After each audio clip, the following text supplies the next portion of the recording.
Hello and welcome back to the GamecockScoop.com podcast, the official podcast of GamecockScoop.com on Rivals. I'm Caleb, joined by Pauline and Alan, and we are breaking down the Gamecocks' 41-20 loss to Tennessee on Saturday night in Knoxville. And I have a bubble in the back of my throat.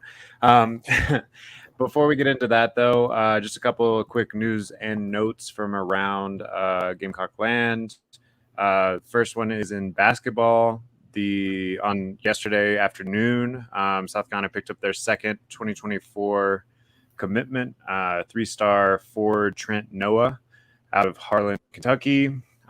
He's 6'7", 200 pounds. Despite the fact that he's that big body, he's really more of a fluid shooter. He really fits into what Lamont Paris says that he's been trying to build offensively, as far as the positionless basketball sort of player, where defensively he should be able to match up against some of the big men throughout the SEC as he continues to fill out. But he's not necessarily going to just like bang it inside and get all of his points in the paint. He can step out and shoot it as well. We'll have more on him in a film room later this week from Perry McCarty, but I think pretty good pickup. He's 3-star on Rivals. I've seen him a little bit higher on a couple of other services, and I think generally considered the number 2 player out of the state of Kentucky in the 2024 class. So not a bad pickup.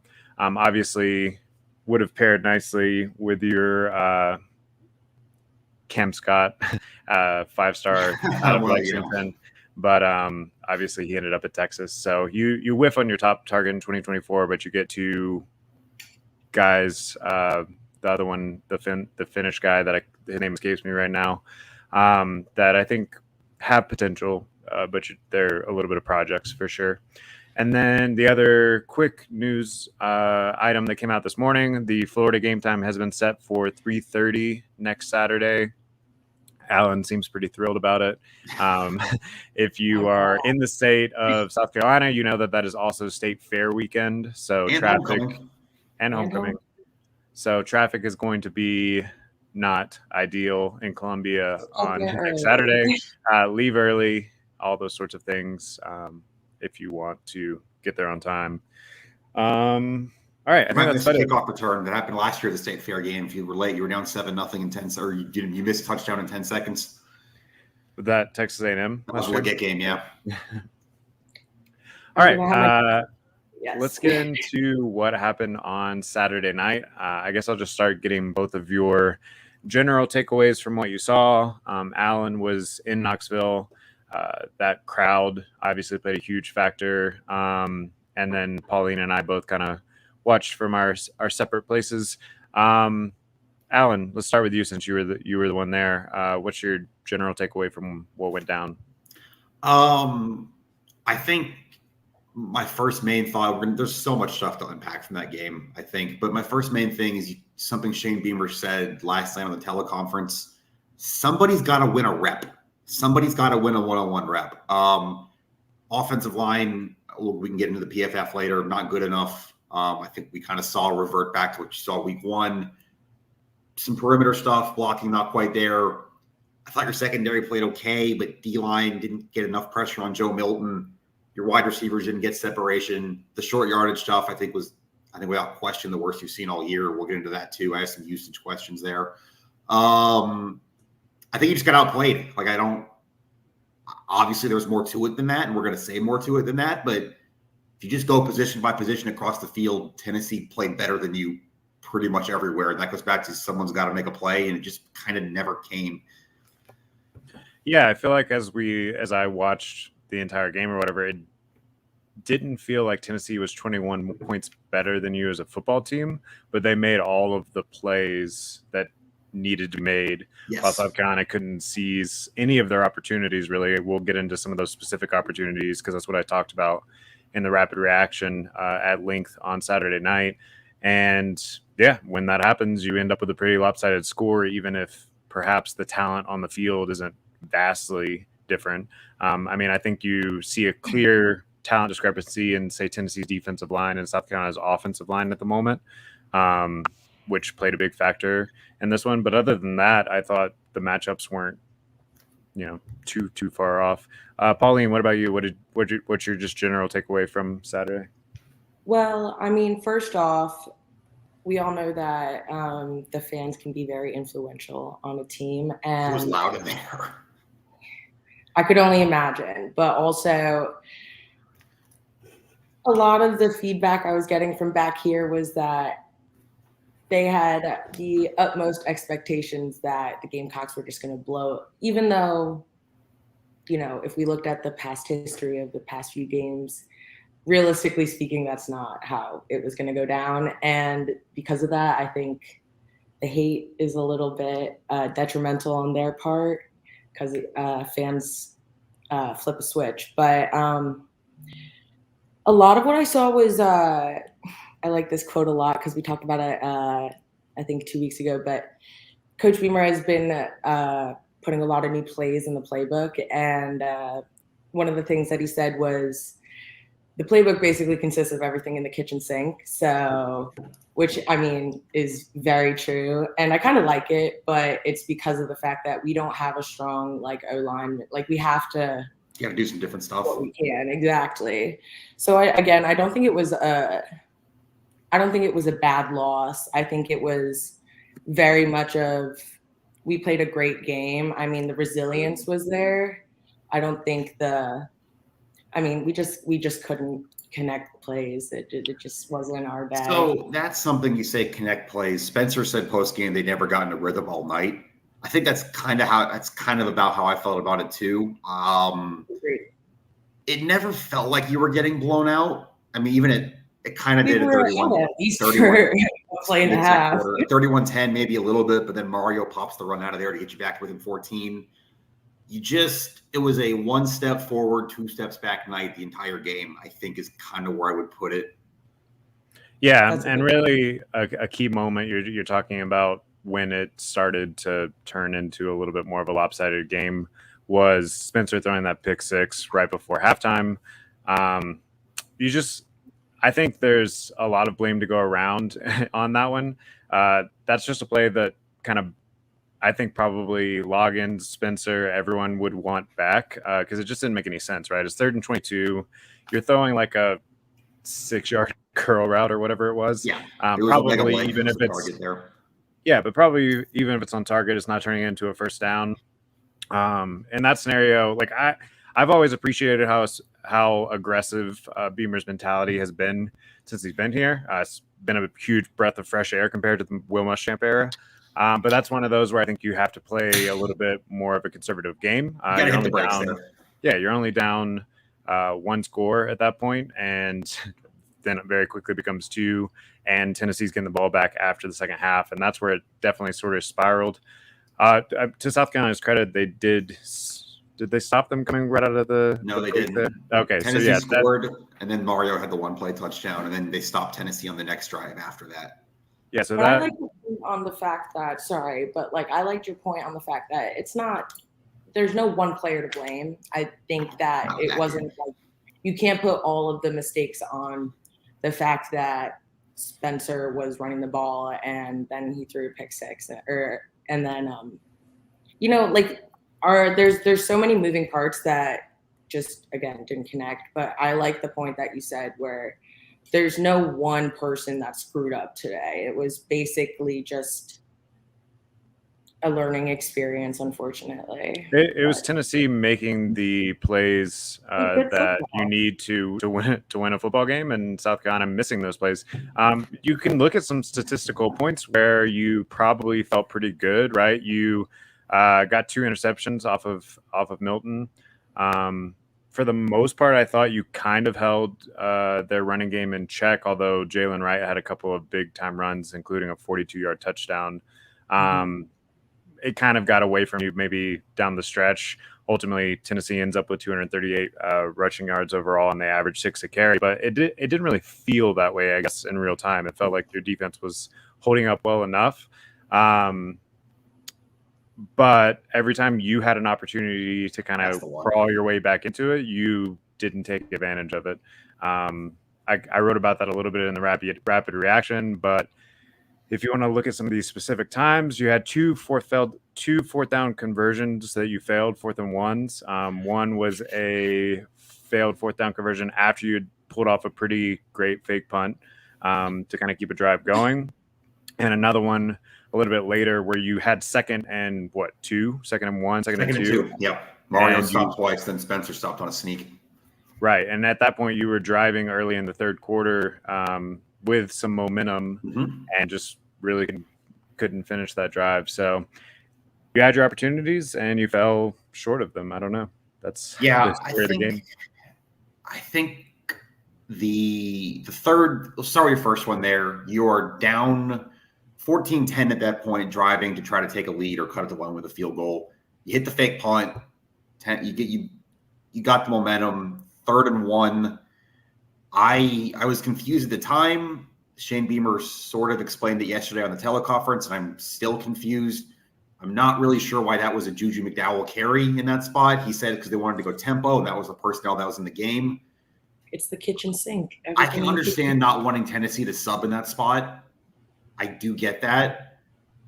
But I think we're all in agreement that in short yardage, between the tackles, tough running, Juju McDowell was 3rd out of 3 main running backs. He's 5'8". He's 170-something pounds. Like, that just felt like the spot. We've talked about Takarian Joyner on the goal line and how he's tough to tackle in short yardage. We've seen Mario get those carries. I thought that was a very weird usage decision on that play. And then Juju loses a yard. Obviously, you're going for it. You're not going to kick a field goal after you just faked a punt. And then you somehow throw the ball short of the sticks on 4th and 2, which is pretty hard to do when you just think about the space there. And I think that was another thing from the game, too. You talk about just making plays. Tennessee tackled really well in space. They did, yeah. I think a lot of the game plan was just trusting guys to make someone miss, to Tennessee to miss tackles, and that just didn't happen. And there was never really a counterpunch for that once it was clear Tennessee was not going to miss tackles, and the stuff short of the sticks wasn't going to get you where it needed to go. Yeah, I definitely think your story offensively, I wrote about this a little bit too, is that you went a lot more horizontal than vertical. Yes. So Spencer Rattler still had a decent completion percentage, 69%. I mean, you'll take that. He was 24 of 35, but for only 169 yards, you really didn't get down the field very often at all. In these other games throughout the season, you have seen this screen game work a lot to try to create a little bit of a run game when the run game hasn't been there or whatever. But you've still had some shots down the field to Xavier Legette or Amarian Brown or whoever, Eddie Lewis, who we didn't even see very much at all. One snap. A lot of that is credit to Tennessee's defensive front being in Spencer's face all night, 6 sacks. And also Spencer Rattler after the game said, and I'll have to go back and kind of verify all of those sacks, but some of those sacks were coverage sacks. So your guys weren't getting open down the field, even when you did have the time to get it downfield. So you do have to credit Tennessee's defense for having a good game plan against what South Carolina has shown thus far this year. Definitely you really missed. Oh, go ahead. No, I was just saying definitely predictable, as in the fact that we all knew that Spencer is definitely more likely to run the ball than throw it. I mean, which is kind of where I was going to get at. I personally I don't know. I don't know if it's because Juice isn't in That's what I was going to say.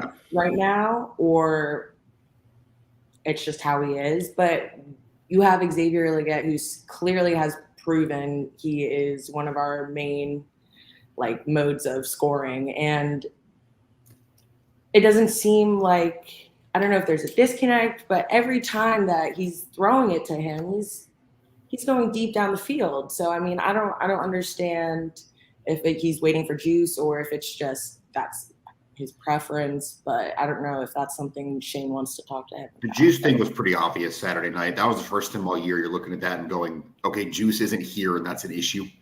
Because no one can get separation on the outside. And that's a credit to Tennessee's DBs for sure. They played about a 180 from what they played last year in this game, but there was nobody, again, going back to what Shane said last night, I think kind of all roads lead back to there. Somebody's got to win a one-on-one. Someone's got to beat the guy lined up across from them. That just wasn't happening most of the night, especially on the perimeter. And someone's got to step up as a number 2. I think throughout the season, people have started to like opposing defenses and defensive coordinators have started to see that Xavier Legette is obviously the number one option. He still is winning some battles even when they're focusing on him, but as that focus continues to shift towards him and he's getting doubled or whatever, like someone else has to step up and take some pressure off of him, or we might see a lot more of this. If you lose him, regardless, like it's down. That's again, just you kind of running through what Shane Beamer said, and we've heard this almost after every week this year. I think Shane actually said, "I know you guys are tired of hearing me saying this. ... We've got to play the freshmen more." Okay, well, that's fine. You got to. If you need them to be ready. Tyshawn Russell played 7 snaps on offense. Nick Harbor played 6. That's kind of on you. I mean, if you want to play the freshmen more, they got to be in the game more. And I think Tyshawn Russell's been fine. I think give you a little bit of something in the slot there. I don't know. I guess I'm at the point you start looking at the roster usage. Okay, Legette, Omega, you feel good there. If you get Juice back, that goes without saying. Do you really need 24 snaps of Luke Doty in the slot? Do you really need that? Luke Doty lining up in motion, Luke Doty pre-snap stuff. Like, and he's been sure-handed, and it does give you like a little bit of flexibility, say to set up a trick play or whatever. But I think to your point, I don't know that you need 24 snaps of that. Maybe 10, and then those other 14 are going to some of these freshmen and getting them some game reps and letting them open it up. I imagine if you're going to make a move to the freshmen, the bye week is a good time to do so. Yes. As we're heading into it. And then you have a home game against I think a beatable Florida team who they just got trounced by Kentucky. We can get into that later, but I think you're going to have to win that game. Yeah, one of the things I think, oh, sorry, go ahead. No, what was your question? Okay, one of the things I was going to say though, in regards to freshmen, I think a lot of people are expecting an instance like when Nick Emimori had to step up as a freshman and he blew everybody's mind. And I don't think that's going to happen this season. Maybe a miracle. Kilgore's your closest. Kilgore, yeah. Kilgore played really well playing the same position. But it's definitely tougher at other positions too. I mean, well, the reality of it is that like no one's going to probably be like first. I feel like maybe a second like line, but I don't know if they will ever be holding a position. I mean, I guess Nick Harbor maybe, but. Well, I think you don't want to have to depend on freshmen that way. And I think by necessity, you're kind of having to at this point. Tree Babalade, do you still have those PFF scores pulled up in front of you? I sure do. what it is? Tree's number was Saturday night? It was low. Yeah. That is a 34.6 on 64 offensive snaps. And I do want to lead, and I said this in the rapid reaction. I think he's going to have a great career here. I think he's got NFL potential. I think he's a great prospect. He's a true freshman playing against an elite defensive end in James Pierce, and he looks like it exactly. Pierce had 2 sacks, and then I felt like he affected so many more plays that didn't even show up in the stat sheet necessarily. That's an NFL defensive lineman for sure. Definitely, and maybe we got a little bit ahead of ourselves because Tree did hold up so well against Georgia's defensive front, but Georgia's defensive front really hasn't played up to their potential yet this season. I don't think in general. They only have 2 sacks on the season or 3 sacks. It's a low number. And yeah, we saw one-on-one against an elite D lineman. He's not quite ready for that spotlight, I don't think.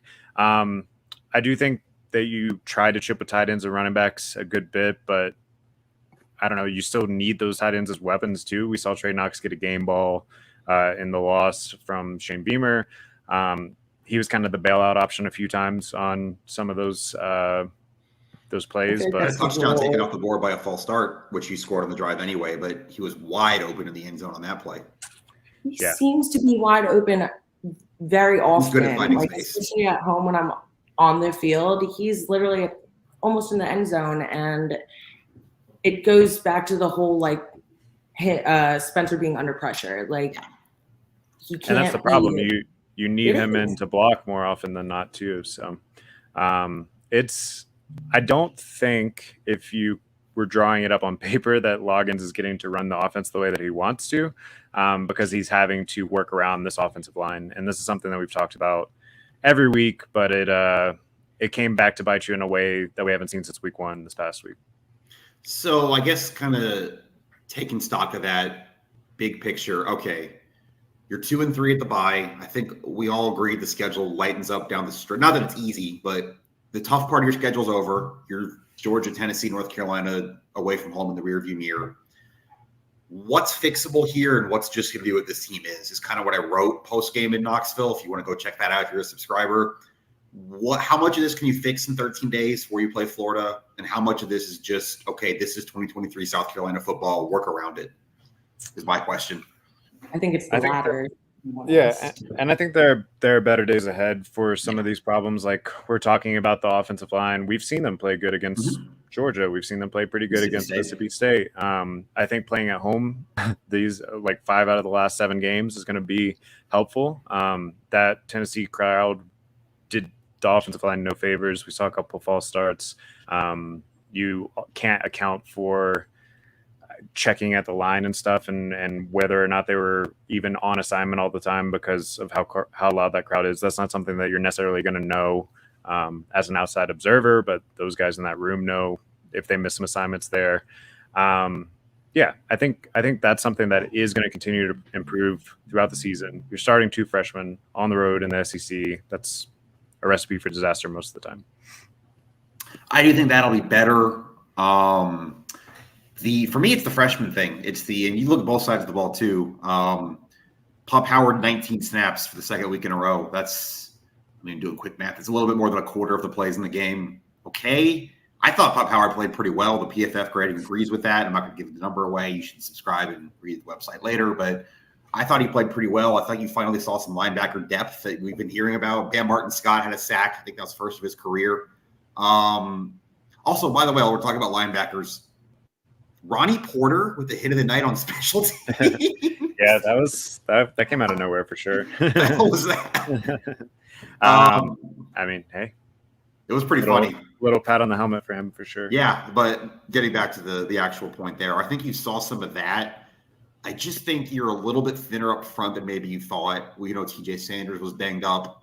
He had a shoulder. Nick Barrett's been dealing with a little bit, although I thought he played pretty well too.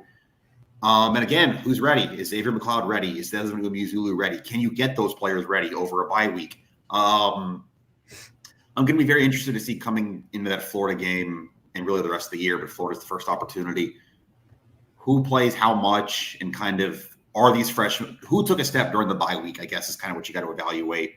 And how much can they help you win immediately? Because I think we're all in agreement that Florida now becomes vital for doing anything this season. And not to digress too far. Sorry, I'll let you hop in just a second. How many snaps did Umeozulu get the other night? Desmond Umeozulu played 10 snaps out of 74 on defense. See, I thought I must have just been cued in on those few snaps that he was in or whatever, but I thought he played well while he was in there. He had a couple of pressures and he blew up one running play that I can remember. So I will be interested to see if he gets a little bit more playing time after that performance. Maybe the other 5 plays that he was in that I didn't notice him in, he made some freshman mistakes or something. I don't know. But Pauline, what were you going to say? Sorry. No, I just, to your point, both of y'all's points. One, I think it's both sides more of the fact that it is what it is. Like, these are our players. They were recruited for a reason. But I think the bye week is going to be used as let's start from scratch and kind of see if we can put together any better plays, because that's all this entire season's about. And freshmen like Pup Howard, again, reason why they are here playing for South Carolina, because they are that talented. It's just more of the fact that a lot of the experienced players that we ended up by the end of the season last season having a great identity and were playing amazingly. The expectation should not be there because it's just not the reality of the situation. That I do think, though, you bring up a good point. If you're holding on to hope right now, if you're trying to get through these 2 weeks off a loss, both years so far under Shane Beamer, this team has finished better than it started. I mean, we've talked a lot about those last two games of last season, but you also grinded out a trip to a bowl game in 21 down to your fourth quarterback of the year in November by that point. So I think you combine that with what you're hoping is freshman development with 5 out of your last 7 games are going to be at home. I don't think the sky's falling, but again, I think this is a very critical bye week and obviously a very critical game coming out of it. To be fair, the SEC expectation, I think, is the expectation is probably higher than it should be.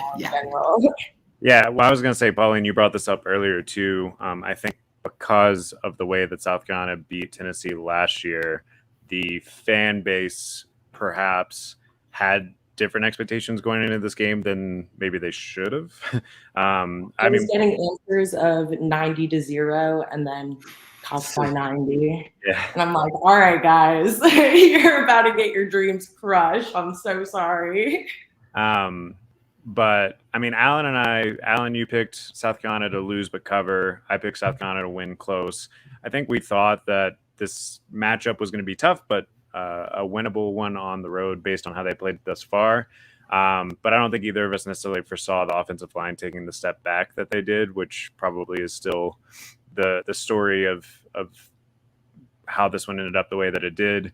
I think Spencer Rattler still played relatively well for how much pressure was in his face. Obviously, he would like to have that pick 6 back, which was a big momentum swing. But yeah, I think if we're talking realistic expectations, 2-3 at this point of the season is not crazy. We all kind of said that was a possibility before the season, that you needed to split Mississippi State and UNC, which they did. You had to win Furman. And they've looked competitive on the road against 2 tough opponents in Georgia and Tennessee. You know, maybe the Georgia game made you feel a little bit more confident going into this one than you should have, or whatever. I still think pretty much everything is ahead of you. 5 of your last 7 at home. I wrote about this a little bit in the Rapid Reaction. I think if you're looking for a silver lining, there's plenty of opportunity to go around. That said, Missouri and Kentucky maybe look a little bit tougher than they did preseason. A&M looks fine with a backup quarterback. They haven't missed a beat. Right. So by no means, I mean, you're playing in the SEC. It's never going to be easy. Do I still think that you could get to 7 wins? Yeah, probably. I think that's definitely a possibility. I agree that this Florida game is pretty key now as you come out of this bye week. South Carolina's been pretty good out of the bye. They have been good off the bye. I think that's a good point too. What were you going to say, Pauline? No, I was just saying, like, after this past game of Florida and Kentucky, I definitely feel like Florida is more. Florida, they got beat by Kentucky, yeah. So, I mean, for us, a little bit of boost of confidence. I mean, it shouldn't be we're gonna win because God knows, you know.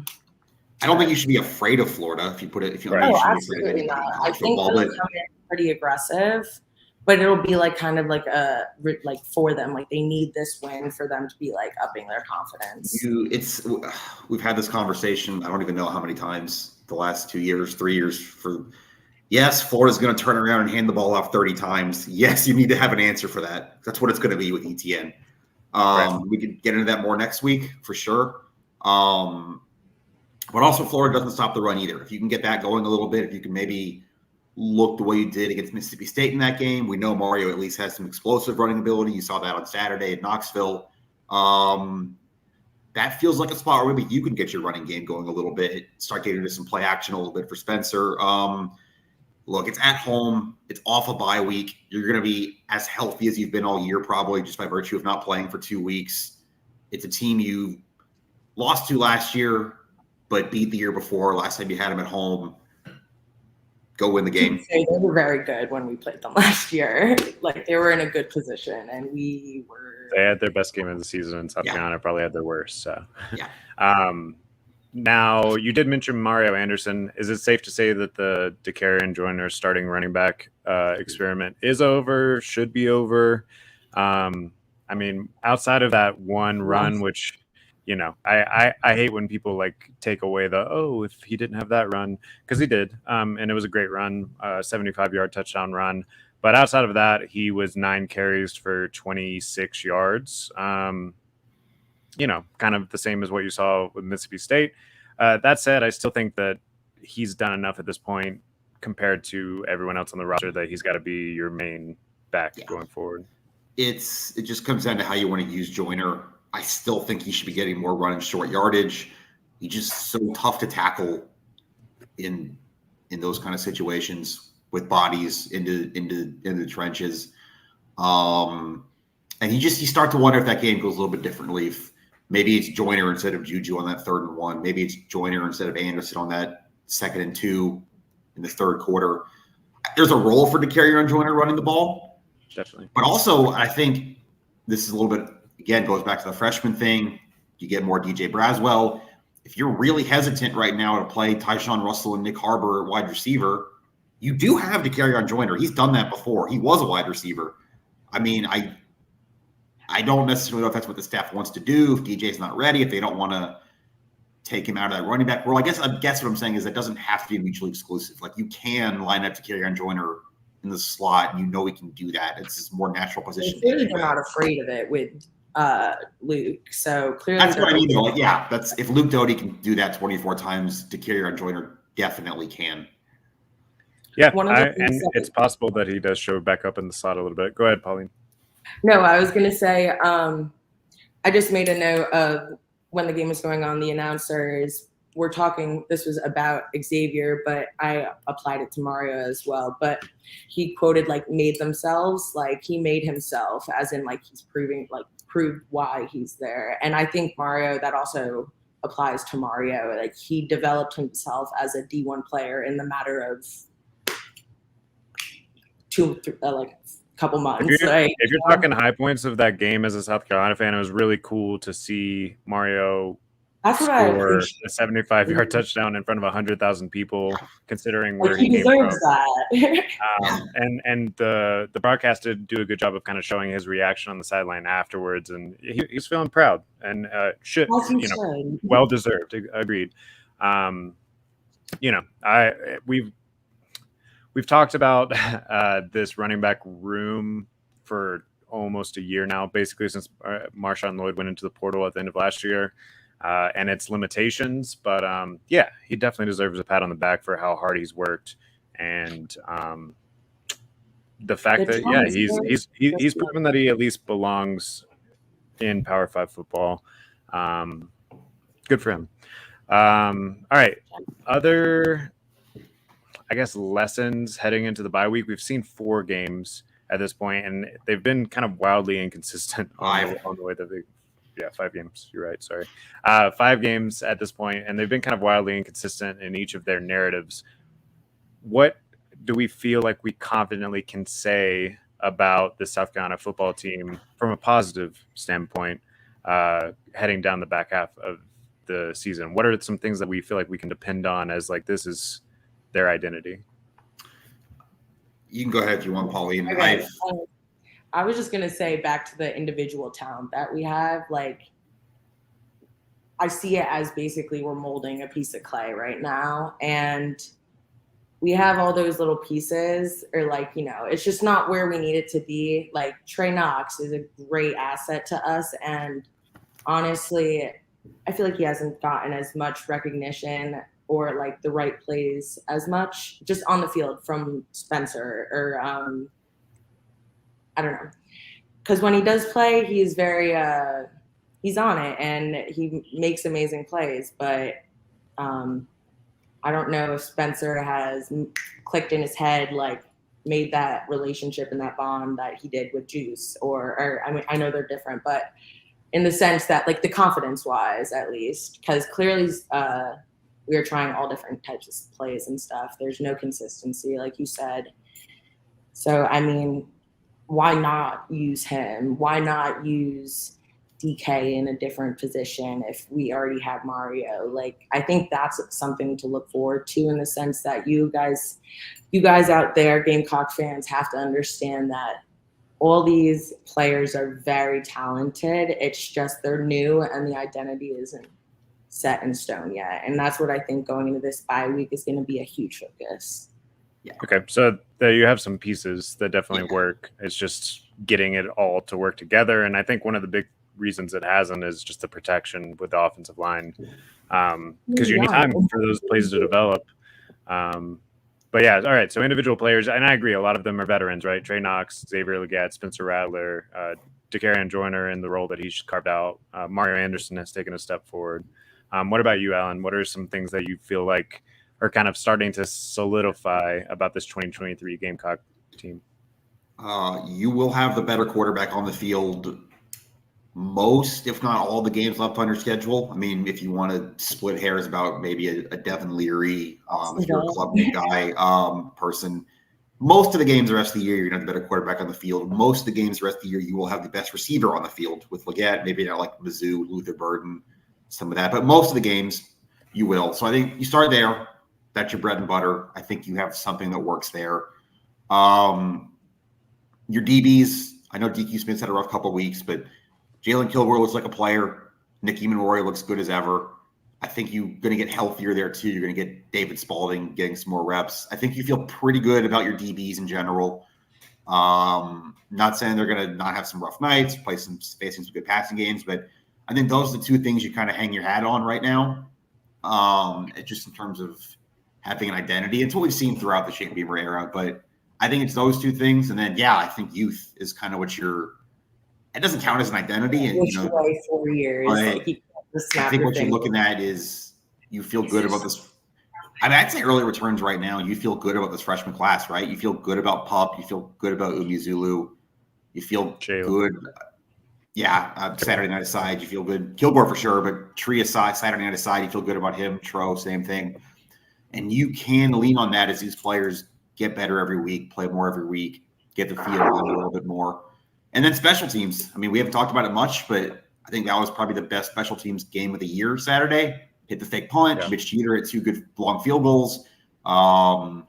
Pinned him deep a couple times. Kai had a good night. And I still think you can hang your head on that.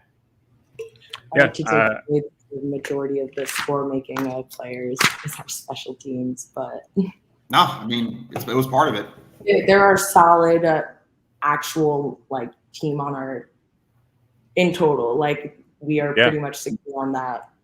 I mean, Alan mentioned you generally feel like you have the best quarterback against everyone that you're going to face the rest of the season. I think you generally feel like you have the plus sign in special teams against everyone that you're going to face the rest of the season. And we've seen that impact games. I mean, the clearest example is probably Clemson last year, right? You win that game because you have the better special teams straight up. So I think you can definitely feel good about that, especially against a Florida team that struggled on special teams this year. If you're just looking at that game right out of the bye immediately. Yeah, and I think your biggest question marks are continue to be: can you stop the run on the edge? Something that they struggled with last year. Something we kind of expected them to struggle with this year because of the list of newcomers at edge that are still settling in. I think that there's some talent there. I think that they've probably held up better than I would have expected a few months ago. But ultimately, there's some big plays that broke this past week. And then, your offensive line, can they continue to get better? Can you start to get a little bit more creative with how you use the tight ends so that it's not having to stay in and block all the time? Can you hit Trey Knox and Joshua Simon down the field, because both of them have shown that they can get open down the field? It's really tough, but it comes down to the trenches, and South Carolina, their 2 biggest question marks going into the season were in the trenches, and the 2 biggest things that have kind of beaten them and the 3 losses that they have come down to the trenches. And then I just wanted to throw in one more, not so much on the strength, the weakness, the whatever. Big picture of this program, take a 30,000 foot view. What is the expectation? Were you obviously you wanted to maybe get back to that 8 win, but if you took a step back to 7, but you got a lot of freshmen in and you felt good about this class going into next year where you're going to stack another class, I think most realistic people would be okay with that. 6, you're kind of frustrated, I think, but I don't think the sky's falling. Obviously, if you miss a bowl game, I think everybody would tell you that shouldn't happen with the level of quarterback play you've gotten. So you have 7 games left. You got to go 4-3 to get to a bowl game, and I think 5-2 to get to the point most people would consider a successful season. Do you think that's on the table? I mean, I still think it's possible. I think a bowl game should still be. I think a bowl game should still be within the realm of expectation. Yes, I agree with you. I think 6 is the floor if you're a Gamecock fan. 6 is the floor right now. I think you still feel okay. I'm definitely with you on that. Yeah, I mean, you got 2 semi-automatic wins in Jacksonville State and Vanderbilt. Yep. So that gets you to 4, and then you have several toss-ups starting with this Florida game coming out of the bye. I think 6 feels fairly safe still. I do agree that 7 and beyond is where you start to feel like, okay, they did what you guys said before. Like, they got better throughout the season, and you feel good about going into next year. I did see some sentiment online yesterday, and maybe this goes back to Pauline's point about expectations going into this game, that some people were starting to be out on Clayton White or Beamer or, Rattler, whatever, like all these sort of hot takes. And look, fan bases are going to fan base. You have a losing record 5 games into the season. I don't know what other people's expectations were, but whatever. Sometimes people are just going to say everything's on fire no matter what. I think it's very premature for pretty much any of those takes at the moment. Recruiting is going pretty well. I do think there's going to be some concern if you lose a lot in the portal this offseason again, like you did last season. But if you can keep pretty much everyone around, bring in that 2024 class that is small but highly rated, and pick up some pieces in the portal like you have the past 2 off seasons, I think you feel fine about where everything is going to be. And this could be viewed as a consolidating kind of status quo year, reloading for whatever's coming next, where you have a young Lenore Sellers, you have Dante Reno coming into the program, you have all of these names that we think are going to perform. Linemen, I mean, you talk about can help up front. They're going to be freshmen. They're going to make mistakes. If you bring in a Cam Pringle, a guy like that, like Josiah Thompson, Dylan Stewart on the edge, pretty much all of your trench guys we just talked about. Exactly. Have started to be filled in the 23 and 24 class. Those guys are just freshmen and on high school squads right now, so it's going to take a minute. Yeah, go ahead, Pauline. One of the things that I was going to say, though, to your point, is that one of the great things about Coach Beamer is his ability to recruit. And I think since coming to South Carolina, that was his whole intention of the program, is to, beef this team up. We're going to have great players now, and we still have great players like currently playing, but it'll take time for them to develop. And that's his whole game plan, is that it's not going to be, again, an immediate change, but like going after these kids, expanding his reach of players that he's trying to recruit. That's where he's known for it. So, I mean, like, that's what we're waiting for, basically. I guess what I would end on is, if I know people like tangible stuff, you put a number on it. For me, at least, you guys might feel differently. Scale of 1 to 10. 1, you're winning the national championship, everything's fine. 10 is the building's on fire and everything's burning. Panic level is like a 3.5, 4 right now. I think you still feel generally okay as long as you're still. I think most of us said 2 and 3 at the bye. 3.5, 4 maybe. Although I do think if you lose to Florida and you're staring at the Mizzou A&M back to back at 2 and 4, that probably goes to about a 7 or an 8. In my opinion, maybe for this season. Talking about the program, I'm still going to be below 5. I think pretty much no matter what happens. Yeah, I said for this. Yeah, okay. For this season, I think your panic level goes to a 7 or 8 if you lose to Florida. And I think right now you're at about a 3. And if I'm looking at the program. If I'm looking at the program in general, I think it's solidly a 2 or a 3. The reason that some Gamecock fans might be saying 4, 5, 6, whatever, probably is because of the last guy that was in the building. You had Will Muschamp, who overachieved the first 2 years, got paid, and then the wheels fell off. And there are perhaps some within the fan base that are worried that that's happening again. To me, that's not the narrative that's happening. But to me, that's not fair. It'd be an interesting trend to see if, like, how people hopped into the transfer portal last year, like jumped ship from our team. If that is a growing trend, like if that is something that keeps happening, that should be a concern for us. I think Caleb said that a few minutes ago, but that would worry. That would up your panic meter, I think, if you go into this offseason, you lose some players. I mean, you know you're losing Spencer to the NFL. You're probably going to lose Juice. I mean, you will lose Juice. Leggett, you're gonna have to play some pieces. It's possible he comes back if he doesn't. He might stay another year. He's like if he doesn't get a full season and just flashes a little bit at the end of the year. It depends on when he comes back from his injury. But if he doesn't get a full season, he might come back. But you're gonna have passing game pieces to replace. Yeah, that's again goes back to you need Tyshawn Russell, you need Nick Harbor, you need Elijah Caldwell. I don't think played at all this year. He didn't travel Saturday.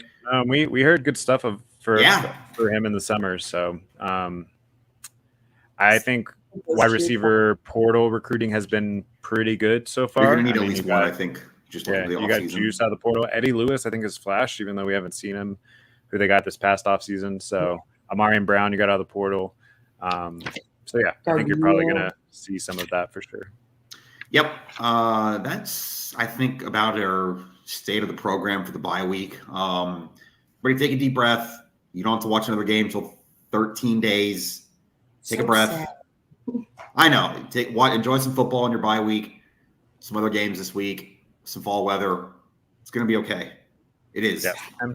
And we will pop back on here on Thursday to talk a little bit more bye-week storylines and still give you our picks for the national games of the week and all that fun stuff. It might be a little bit of might be a little bit of a shorter episode, but we'll still pop on later in the week. But until then, this has been the GamecocksGroup.com podcast. Check out all of our content reviewing this Tennessee game. We'll have some fun bye-week content throughout the week as well on GamecocksGroup.com, and we'll see you later.